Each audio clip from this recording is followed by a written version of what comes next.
It had been exactly 3 years, 2 months, and 14 days since Claire had last spoken to her older sister, Emily. The silence between them had begun as a spark, barely noticeable at first, but over time, it grew into a wildfire that neither of them could figure out how to put out. What had started as a simple misunderstanding during their father's final days had snowballed into something far deeper, entangled in pride, unresolved grief, and the quiet bitterness that often grows in silence. Claire lived in Portland now, working as an editor at a small publishing house. Her apartment was filled with books and coffee cups, little reminders of a life that once revolved around connection and warmth, now shaded by loneliness. Emily, on the other hand, had stayed in their hometown of Savannah, Georgia. She took over the family bakery, a decision that had once caused Claire to storm out of the hospital room during one of their last arguments. The words still haunted her. "You always want to be the one in charge, Em. But Dad told both of us what he wanted. You can't just make decisions alone. You left, Claire. You gave up. Someone had to stay." That was the last real conversation they had. After the funeral, they drifted into complete silence. No calls, no texts. Birthdays were missed, holidays passed unspoken. Neither one reached out, not because they didn't want to, but because they didn't know how. It was a rainy Thursday when Claire received the letter. A letter, not an email, not a text. An actual letter with Emily's handwriting on the front, as familiar as the sun rising every morning.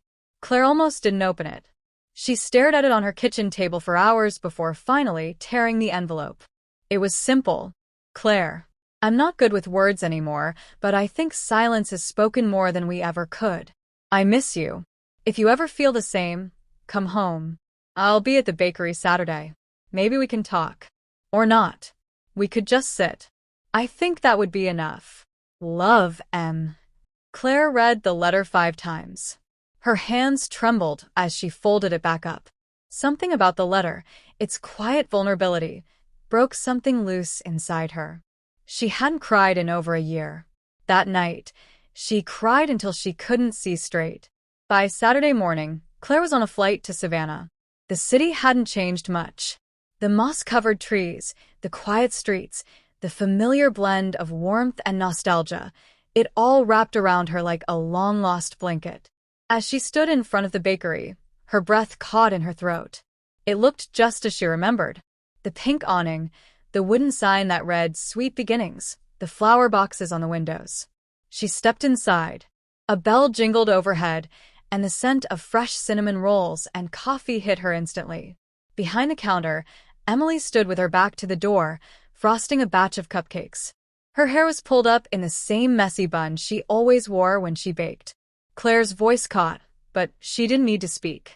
Emily turned slowly, wiping her hands on her apron, and froze when she saw Claire. For a moment, neither of them moved. The silence was thick, heavy, but this time, it didn't feel painful. It felt necessary. Emily took a deep breath and stepped around the counter. She looked older, just slightly, with faint lines beneath her eyes. Claire opened her mouth to speak, but again, no words came. Instead, Emily walked up to her and, without a word, hugged her tightly. That hug said everything. They sat in the back room, sipping coffee. The old couch they'd once bought for their dad's office now sat in a corner, faded but sturdy. The conversation started slowly, like melting ice. "I didn't know if you'd come," Emily said quietly. "I didn't know if I could," Claire replied. Emily nodded. "I'm glad you did." They talked for hours, about their father, about the bakery, about Claire's job, Emily's dog, the neighbors, the weather. It wasn't all deep. Some of it was light, even funny. They laughed. They cried. Sometimes they sat in silence, just breathing the same air. But in those quiet moments, they both felt the truth. Silence, when chosen together, can heal what words once broke. Over the next few days, Claire helped Emily in the bakery. She rolled dough, burned her first batch of scones, and spilled flour on her jeans. It felt like old times, like being kids again, covered in cake batter on a Saturday morning. The town buzzed gently with questions. "Is that your sister?" "She's back. She came home," Emily just smiled and said, "Yes, she's here," as if that was all anyone needed to know. One night, they walked down to the park where their father used to take them fishing. The lake shimmered in the moonlight. Emily tossed a pebble into the water. I used to come here after work. I'd talk to him. I think he'd want us to fix this." Claire nodded. "I think he's the reason I opened your letter." They sat in the grass, side by side, not speaking. The silence between them was soft now. Not a wall, but a bridge. The next morning, Claire stood at the bus stop, suitcase in hand. Her flight back to Portland wasn't for hours, but she needed time to think. Emily showed up, 2 coffees in hand. "Thought you might need one for the road," she said. Claire smiled. "Thanks. For everything." Emily shrugged. "Don't let it be another 3 years, okay?" "It won't." They hugged again, longer this time. As Claire boarded the bus, she turned around to see Emily standing there, waving.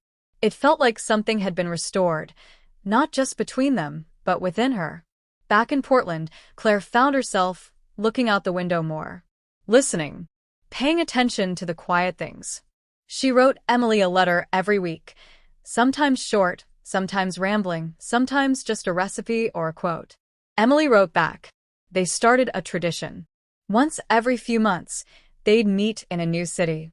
Nashville, Denver, Boston. Each trip was a chapter in their story. Not a perfect one, but a real one. Claire eventually moved to a bigger apartment. She kept the letter Emily had sent, creased and coffee-stained, in a frame by her bed. It reminded her that silence doesn't always mean absence. Sometimes it means waiting. Sometimes it means listening. And sometimes silence speaks the loudest of all. The day silence spoke for them, it didn't whisper pain or anger. It spoke of forgiveness, of hope, of the kind of love that bends but doesn't break. It brought them back to each other, not with grand gestures, not with dramatic words, but with quiet cups of coffee, shared memories, and the courage to say, "I miss you," without saying anything at all. And from then on, they understood that sometimes the space between words is where the heart truly speaks.